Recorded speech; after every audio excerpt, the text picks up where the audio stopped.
लेखा कैफे में राहुल के गले लगकर अपनी फीलिंग्स बता रही थी। लेखा का अपने सारे जज्बात बयान करना राहुल को भी अच्छा लग रहा था। कैफे में मौजूद सारे कस्टमर्स लेखा और राहुल को ही देखे जा रहे थे। कैफे के दरवाजे पर करण भी खड़ा हुआ था। तभी राहिल और सुमित वहां पर पहुंचे। जैसे ही उन्होंने देखा कि राहुल और लेखा एक दूसरे के गले लगे हुए हैं तो सुमित ने हल्का सा खांस कर कहा, अच्छा, तो हमारे आने से पहले ही मिलन हो गया। सुमित की आवाज सुनकर राहुल और लेखा एक दूसरे से अलग हो गए। राहुल ने सुमित को देखकर हल्का सा मुस्कुराकर कहा, अरे यार, ऐसा कुछ नहीं है, तू कुछ भी बोलता रहता है। राहुल से अलग होकर लेखा ने तुरंत अपने आंसू पूछे। राहिल लेखा और राहुल को देखकर मुस्कुरा रहा था। उसके अंदर की शक्तियां सोच रही थी, जैसे मैंने प्लान किया है बिल्कुल वैसा ही चल रहा है। सुमित ने राहुल के कंधे पर हाथ रखते हुए कहा, यार, अब तो भाभी मिल गई है, हमें भी तो मिलवा इनसे। सारे लोग लेखा को ही देखे जा रहे थे। इससे उसे थोड़ा अजीब महसूस हो रहा था। ये बात राहुल समझ गया था। उसने सभी लोगों से कहा, कुछ नहीं है, आप लोग अपना अपना काम कीजिए, ये हमारा पर्सनल मैटर है। राहुल के इतना बोलते ही उन्हें देख रहे लोग फिर से अपनी अपनी बातों में लग गए। मैनेजर अभी भी लेखा को ही देखे जा रहा था। सुमित ने उसकी तरफ देखते हुए कहा, अरे मैनेजर साहब, ये हमारे फ्रेंड की होने वाली वाइफ है, ऐसे मत देखिए। दोनों एक दूसरे को काफी पहले से जानते हैं। अब से ये यहाँ पर काम भी नहीं करेंगे, क्यों राहुल? राहुल ने सुमित की तरफ देखते हुए कहा, चलना यार, बैठकर बातें करते। सुमित से इतना बोलकर राहुल ने लेखा का हाथ पकड़ा और कहा, आओ लेखा। लेखा, सुमित, राहुल और राहिल उसी कॉर्नर वाले टेबल पर जाकर बैठे जहां हमेशा राहुल बैठा करता था। राहिल ने अभी भी राहुल से कुछ नहीं कहा था। उसके चेहरे पर बस एक अजीब सी मुस्कान थी। सुमित ने राहिल की तरफ देखकर कहा, अबे साले, देख क्या रहा है? राहुल को बधाई तो दे। राहिल ने पलक झपककर कहा, ओह सॉरी यार, बधाई हो तुझे, लेखा मिल ही गई। राहुल ने धीमे से कहा, तुम दोनों क्या बोल रहे हो यार? एक बार इससे तो पूछ लेने दो कि जो मैं चाहता हूं वो ये चाहती भी है या नहीं। सुमित ने कहा, हाँ यार, ये बात भी सही है, तो पूछना इससे सारी बातें आज क्लियर कर ले।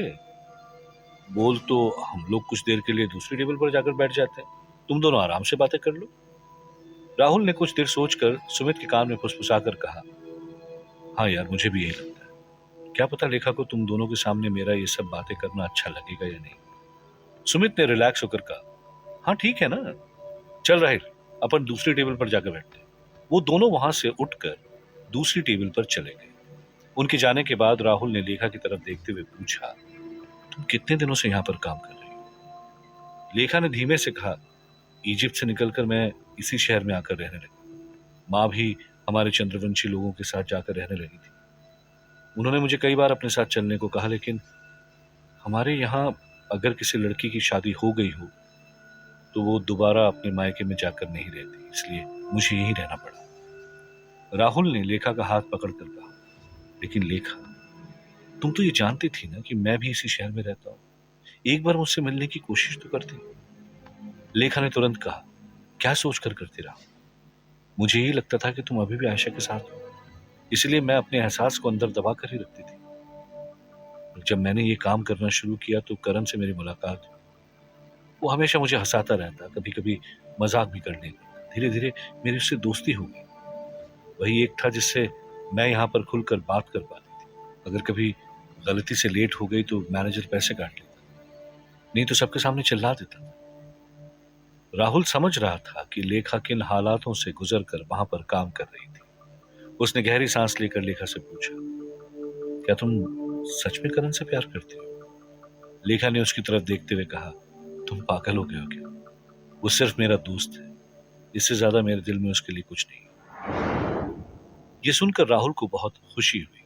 उसके दिल में चल रहा था, अब मैं लेखा से शादी के लिए पूछ सकता हूं। जब राहुल अपने मन में ये सब सोच रहा था, उसी वक्त करण उन दोनों को एक टेबल के पास बैठे हुए देख रहा था। लेखा ने थोड़ा झिझक कर राहुल से पूछा, वैसे तुम और आयशा कैसे अलग हुए? लेखा के इतने पूछते ही राहुल ने वो सब कुछ लेखा को बताया जो उसके जाने के बाद इजिप्ट में हुआ था। लेखा को यह सब सुनकर आयशा के लिए भी दुख हुआ। राहुल ने थोड़ा इमोशनल होकर लेखा से कहा, देखो लेखा, तुम जानती हो मैं आयशा को कभी भूल नहीं पाऊंगा, और शायद ही मैंने उससे ज्यादा किसी से प्यार किया, लेकिन तुम जानती हो कि मैं तुम्हें पसंद करता हूं। तो क्या तुम सारी पुरानी यादें भुलाकर एक बार फिर से मुझसे शादी करो? राहुल के मुंह से ये बात सुनकर लेखा थोड़ी इमोशनल हो गई। उसने थोड़े मजाकिया अंदाज में राहुल से पूछा, लेकिन शादी के बाद तुम्हारी लाइफ में आयशा आ गई तो, और तुमने मुझे छोड़ दिया तो? राहुल ने हल्का सा मुस्कुरा कर कहा, मुझे खुद नहीं पता कि आयशा इस वक्त कहां पर है। मैं जानता हूं अब वो मेरी लाइफ में कभी वापस नहीं आएगी। तुम बताओ, तुम्हारा क्या जवाब है? राहुल ने इतना पूछा ही था कि तभी लेखा ने कैफे के बाहर देखा तो उसकी माँ कैफे के कांच के पास खड़ी हुई थी। वो तुरंत अपनी चेयर से उठकर खड़ी हुई और उसने राहुल से कहा, मैं 1 मिनट में आई, रुकना। हाँ। लेखा वहां से कैफे के लिए बाहर जाने लगी। राहुल ने लेखा की माँ को नहीं देखा था। उसे समझ में नहीं आ रहा था कि लेखा कहाँ जा रही है। सुमित और राहिल भी हैरानी से लेखा को देखे जा रहे थे।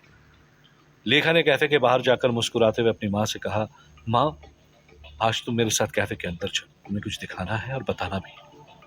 लेखा आज बहुत खुश लग रही थी। लेखा की माँ ने उसके गाल पर हाथ फेरते हुए कहा, आज तू बहुत खुश लग रही है, बताना क्या बात है? लेखा ने कहा, तुम मेरे साथ तो चलो। लेखा की माँ को भी समझ में नहीं आ रहा था कि आज वो उसे कैफे में क्यों लेकर जा रही थी। जैसे ही लेखा अपनी माँ को कैफे में लेकर एंटर हुई, राहुल को थोड़ी सी हैरानी हुई कि अचानक से लेखा की माँ यहाँ कैसे। वो अपनी माँ को राहुल के पास लेकर पहुंची। माँ भी राहुल को वहां देखकर चौंक गई। लेखा की माँ को देखते ही राहुल ने उससे हाथ जोड़कर नमस्ते किया। लेखा की माँ ने मन में अपने देवता का शुक्रिया अदा किया कि तुमने मेरी बेटी को उसके प्यार से मिलवा दिया। राहुल ने माँ से कहा, आप खड़ी क्यों हैं, बैठिए ना। लेखा और माँ राहुल के पास में ही बैठ गई। राहुल ने लेखा की तरफ देखकर पूछा, तुमने तो अभी कहा था कि तुम्हारी माँ चंद्रवंशी लोगों के साथ रहती। तभी लेखा की माँ ने जवाब दिया, हाँ बेटा, मैं उन्हीं के साथ रहती, लेकिन इस अनजान दुनिया में मेरी बेटी कभी रही नहीं है ना, उसकी फिक्र मुझे उसके पास खींच लाती। आज तुम इसे मिल गए हो, अब शायद मेरी इसके लिए चिंता कुछ कम। लेखा ने माँ की तरफ देखकर धीमे से कहा, माँ, राहुल मुझसे फिर से शादी करना चाहता है। ये सुनते ही उसकी माँ के चेहरे पर मुस्कान आ गई। उसने खुशी से कहा, सच? लेखा ने मुस्कुराकर कहा, हाँ माँ, और मैंने भी अपनी सारी बातें राहुल से बता दी। लेखा की माँ ने राहुल की तरफ देखते हुए कहा, मेरा आशीर्वाद हमेशा तुम्हारे साथ है, तुम दोनों हमेशा खुश रहो। लेखा की इस बात से राहुल को उसका जवाब मिल गया था। वो समझ चुका था कि अब लेखा भी उसके साथ रहना चाहती थी। जैसे ही लेखा ने शादी की बात माँ से कही, वो खुशी से झूम उठा। उसने तुरंत राहिल और सुमित को आवाज देकर कहा, आ जाओ तुम दोनों भी यहीं पर। उसके इतना कहते ही सुमित और राहिल उसके पास आ गए। लेखा बहुत देर से करण को नोटिस कर रही थी। आज उसने किसी भी वेटर से कुछ भी ऑर्डर नहीं किया था। उसने राहुल से पूछा, अगर तुम्हें बुरा ना लगे तो मैं करण को भी यहाँ बुला सकती हूँ, आखिर वो भी मेरा दोस्त है। राहुल ने तुरंत कहा, हाँ बिल्कुल बुला लो। वो उठकर करण के पास गई। उस वक्त करण अपने फोन में कुछ देख रहा था। उस दिन वो थोड़ा उदास भी था। लेखा ने उसके पास जाकर कहा, करण, चलो मेरे साथ। उसने हल्का सा मुस्कुरा कर कहा, कहाँ? लेखा ने राहुल की तरफ देखते हुए कहा, तुम्हें राहुल से मिलवाना है, और उसके दोस्त वहां पर है, तो मेरी तरफ से भी तो कोई होना चाहिए ना। करण चाहकर भी लेखा की बात को टाल नहीं सका। वो उठकर लेखा के साथ राहुल के पास चला गया। दूसरी तरफ आयशा और ब्रेन मैन एक दूसरे से बात नहीं कर रहे थे। उन्हें देखकर मैग्नेट मैन का भी मन नहीं लग रहा था। तीनों एक ही कमरे में अलग अलग बैठे हुए थे। मैग्नेट मैन ने ब्रेन मैन के पास जाकर कहा, यार तुम जानते हो ना आयशा को, कि वो हर काम सोच समझ कर करती, तो इतना क्यों सोच रहे हो? जो भी कल रात हुआ उसे भूल जाओ, सॉरी बोलो। ब्रेन मैन ने मैग्नेट मैन को घूर कर कहा, मैं क्यों सॉरी बोलूं? मैंने कुछ गलत नहीं कहा। मैग्नेट मैन को समझ में नहीं आ रहा था कि वो ब्रेन मैन और आयशा की बात कैसे करवाए। तभी आयशा उन दोनों के पास पहुंची। उसने अपने जैकेट की जेब से नोटों की एक गड्डी निकाली और ब्रेन मैन को देते हुए कहा, ये रहे बचे हुए कुछ पैसे, इन्हें कैसे खर्च करना है शायद तुम मुझसे अच्छी तरह से जानते हो। फिक्र मत करना, मैं कोई नया काम ढूंढने जा रही हूँ, कुछ ही दिनों में पैसों की दिक्कत खत्म हो जाएगी। ब्रेन मैन ने पैसे नहीं पकड़े तो आयशा ने मैग्नेट मैन के हाथ में वो पैसे दे दिए और वहां से बाहर जाने लगी। वो जा ही रही थी कि ब्रेन मैन ने उसे रोकते हुए कहा, आयशा, कल रात के लिए जो कुछ भी हुआ उसके लिए सॉरी।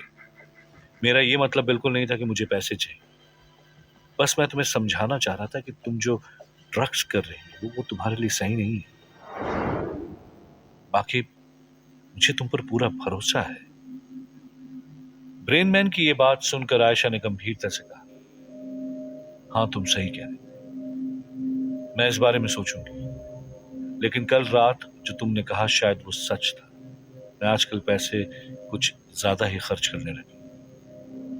मैग्नेट मैन ने आयशा से कहा, अब गुस्सा छोड़ भी दो ना आयशा, उसने सॉरी बोल तो दिया ना, आखिर हम तीनों ही तो हैं यहाँ पर एक दूसरे के लिए।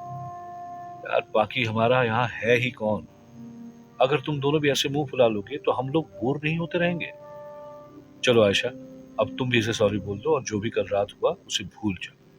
ये नई जगह बहुत अच्छी है, यहाँ एक नए तरीके से रहते हैं। मैग्नेट मैन ने जो भी कहा था वो सच था। आयशा ने कुछ देर तक उस बारे में सोचा और ब्रेन मैन से कहा, हो सके तो मुझे भी माफ कर दे, कल रात मैंने भी तुम्हें बहुत कुछ बोल दिया था। आयशा ने इतना कहा ही था कि ब्रेन मैन उसके गले लग गया। उसे देखकर मैग्नेट मैन भी उसके गले लग गया।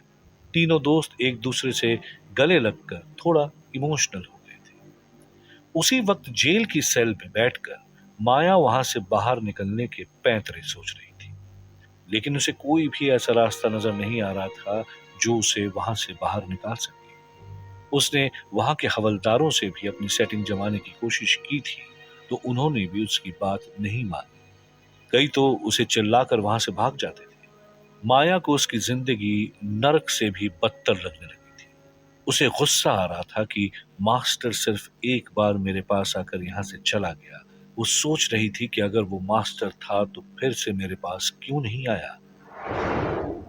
लेकिन माया को क्या पता था कि मास्टर नहीं, वो उसकी शक्तियां थी जो उससे मिलने आई थी।